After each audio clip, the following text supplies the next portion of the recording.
alchemists. I wanted to show you some new things that are happening with mining. We have some new skills and rewards that have been added. So when you're mining, you can now get stones that are called lock stones, vault stones, and atlas stones. So as you're mining, you'll see that your chimera is pulling them up. And remember, mining has changed. You can just left click and your miner mines without having to keep the left mouse button down. So there are some new materials, some new ores. There's now gemstones, and so you will see that as you're mining, the color of the stone that you're mining may change, and there are metal. Oh, there we go. There are metal seams. I didn't even know this one would be one. And there are also gem seams. So if you get a really pretty rock that has a lot of different colors in it, you know you've gotten a gem seam and it's going to give you more gems. So as we're mining here, I'm hoping that we very quickly get a stone out of it. So you need to have either, if you can do auto accept, that is what I do. It just makes life so much easier. If not, make sure that you accept the stones, otherwise they lay around. Another thing I want to point out is these stones are about 75 land impact, so it really is important. There we go. There's one coming right now. So it's really important that you pick them up and that you don't res a lot of them out at one time. If you're going to be excavating, which I'm going to show you next, but if you're going to be excavating, that was interesting. If you're going to be excavating, make sure you only res a few at a time. Don't res out 100 or whatever, because you will crash the sim. So anyway, so now that I have a stone, I'm going to go ahead and teleport up to the excavating platform. I really hate to leave this, so we will meet back at the excavating platform. So we are now at the campsite, and this is where the excavation platforms are. So once you have mined some of these lockstones, vault stones, and atlas stones, you'll be able to excavate them on the tables. So the good news is that excavating levels are gained through your avatar. They're not on the chimera.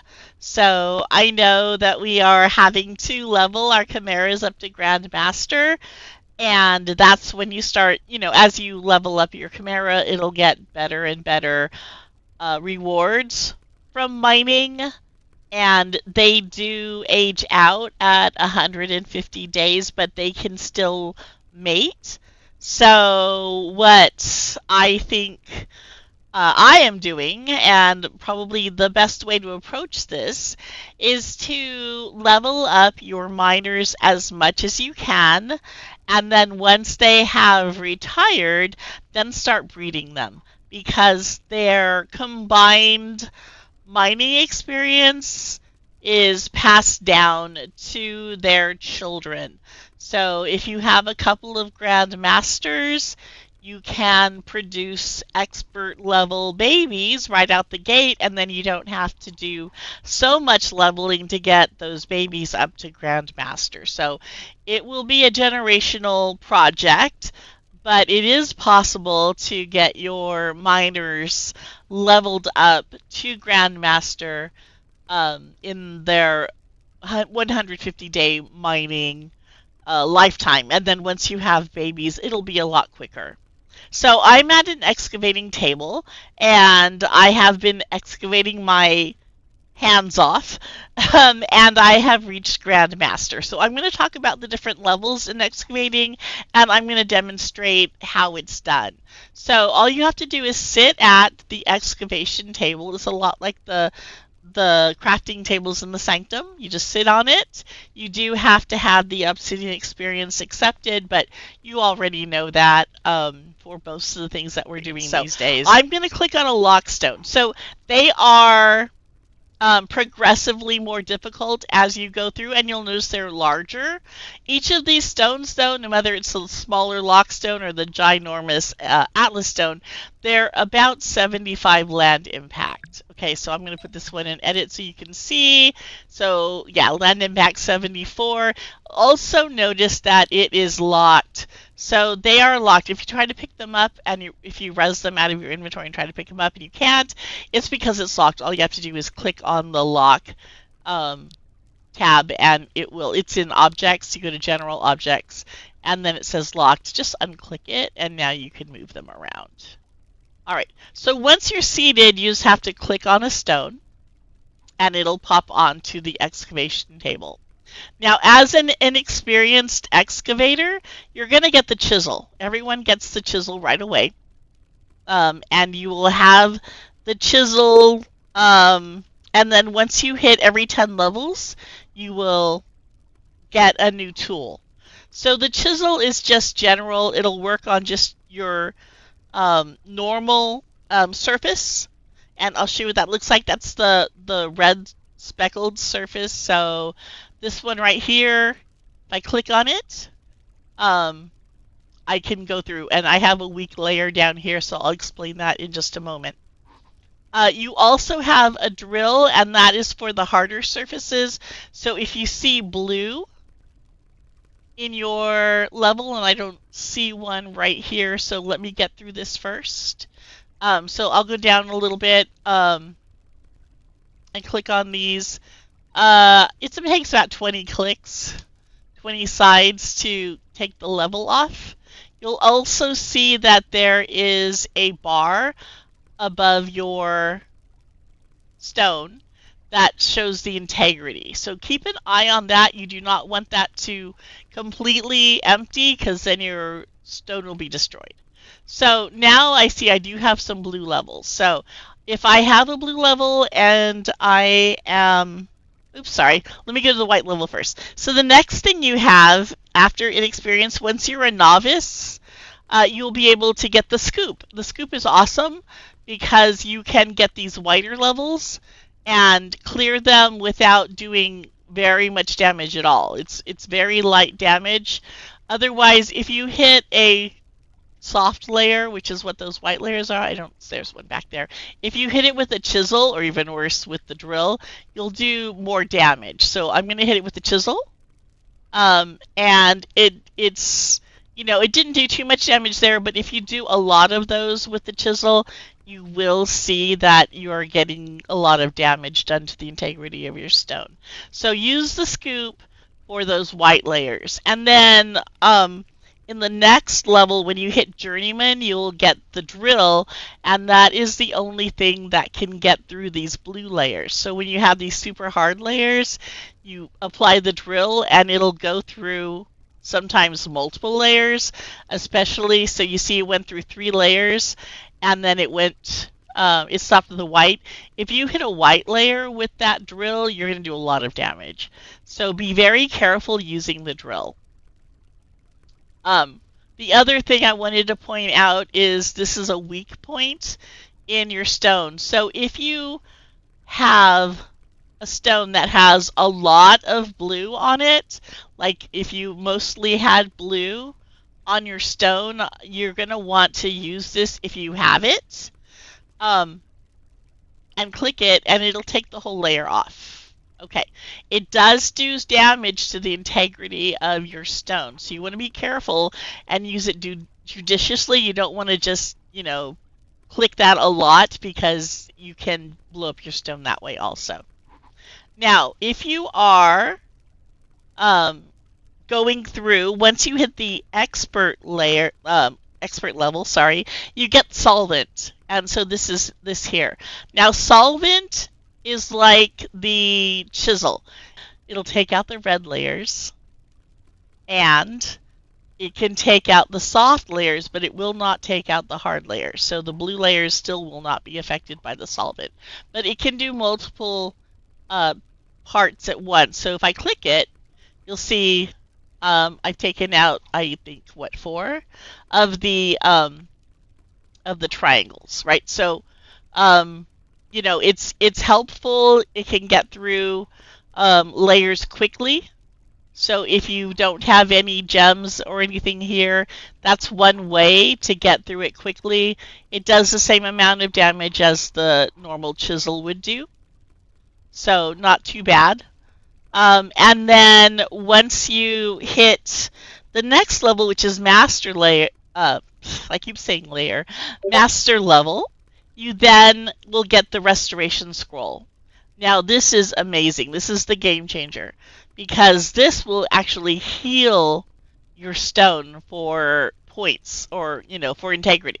So you can do more damage and it won't destroy your stone if you're using the scroll. I'm not going to use it yet. I'm going to get a little bit further before I start using the scroll. So I'm going to go ahead. I don't recommend doing this for everyone, but as you go up also in levels, you do less damage to the integrity. So as a Grandmaster, I don't do a whole lot of damage, even when I'm doing crazy things like using the weak spot. Okay, so, but notice it is still doing damage. So I'm going to do this again. Again, I do not recommend. You want to use the scoop as much as you can. Oh, actually, let me do that because I see that we are going to solve this. I forgot this is a lockstone. So I'm going to go ahead and use the scroll. I click on the rock, and notice I'm now up to full. That integrity is all the way back up to full.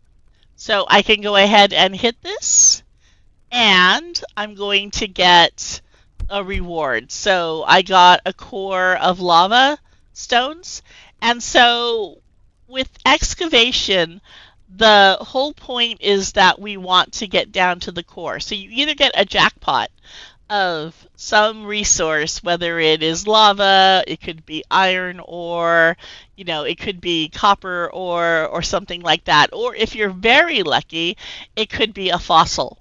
So fossils have been added, and fossils are the way that you're going to be able to get some new and exciting exotic traits for your chimera. And I'll show you that in just a moment. I don't imagine I'm going to get a fossil. Fossils are going to be rare. I'm going to tell you right now that you may have to do a lot of stones to get a fossil. They're not going to be super easy, but they are totally gettable. They are not impossible. So just, keep on doing what you're doing. Keep excavating. You're going to keep getting your gems and your ores and all that other exciting stuff. And every once in a while, it's sort of like getting a legendary, but more common than that, I promise. You will get fossils. So notice how this is mostly a blue layer. So what I'm going to do here, since this is a vault stone, I'm going to take the drill and I'm going to show you the demolition charge. When you're a Grand Master, you get the demolition charge. So I'm going to click that with the drill. So I drilled down. And notice I went through all of these hard layers. When you take the demolition charge, when you drop it down the hole, it's going to take all of those layers off. Now, you may not want to do that, because if there were any gems or ore on any of those layers, I've lost them. But if you are stuck and you can't get any further, it's great. You see that it's hardly done any, if any, damage at all to the stone. So the demolition charge can quickly get you through many layers with very negligible damage. So it's super helpful that way. But, again, risk and reward, like if you don't mind losing whatever ore gems might be in there, then demolition, you want to just get through it really quickly to get to the core, then demolition might be the way you want to go. Okay, so I'm going to see what's down here. I'm going to do a sneak peek to see I'm really close.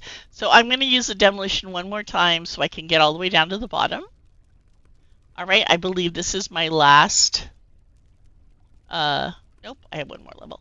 So this is close to the last, and see there's a gold right there. So if I had used the demolition on that level, I would not have gotten that gold. And there is my core. So I'm going to go ahead and get rid of this. I'm going to do a bad thing and go ahead and get rid of this because I have a lot of integrity left, so I'm not seriously concerned about it getting destroyed at this point. And then again, I now have an excavated item, and it's raw salt. All right. So now I'm going to show you the fossils. Okay, so this is the first fossil that you can get out of the stones. And I need to mention that the lock stones will not have fossils in them. You will not get one out of a lock stone. You have a chance to get them out of the vault stone, and then you have a better chance getting them out of the atlas stone. So I did about 100 vault stones, and I got 4 fossils, so like 1 in 25. And then I would say out of 35 to 40 atlas stones, I got 4 fossils. So, you're gonna have a better chance of getting fossils out of atlas stones, but you can 100%, you can get them out of vault stones. So if you're not quite to the level where you can excavate the atlas stones, work on the vault stones. You have a pretty good chance, I would say, of getting them maybe out of your vault stones. I did. Okay, so don't despair, don't give up, just keep working it, and you'll get them. So this is the fossil that you can get right now, the rhino horn. And this is a glyph. So you can buy a glyph out of any of the vendors in any of the Chimera regions. So you just have to res out your fossil, res out your glyph. You're going to click your glyph, and it says it's ready to be inscribed. I'm going to click on my fossil, and now this is ready to go. So now it is a rhino horn transmutation glyph. So if I want to apply that to a chimera, it's going to work just like a transmutation scroll. So I will grab a chimera really quick so you can see what that looks like. Okay, so I have resed out my glyph, and I've resed a chimera. I've got Rambo here. So I'm going to just sit on the glyph like I would a transmutation scroll. A little spider. All right. And then I'm just going to click on it. It's going to find my chimera, and I'm going to go ahead and apply. So you will lose any head trait or whatever trait it's replacing. In this case, the horn is a head trait, so it will lose. This one didn't have one. But if you had a head trait, just know that you're going to lose it. It's going to be replaced by the rhino horn. And the rhino horns are colorable if you choose to do that. But there you go. This is the newest trait on the grid, I guess. This is your rhino horn. And they're really cool. So we will be able to find fossils that do special exotic traits. Right now, the only one available is the rhino horn, but be on the lookout. You never know when another one might show up. So that is excavating. Super exciting. I love excavating. I'm a little bit obsessed with it, I'll totally admit. And there's something new that you can do with your chimera. So this is Angela signing out.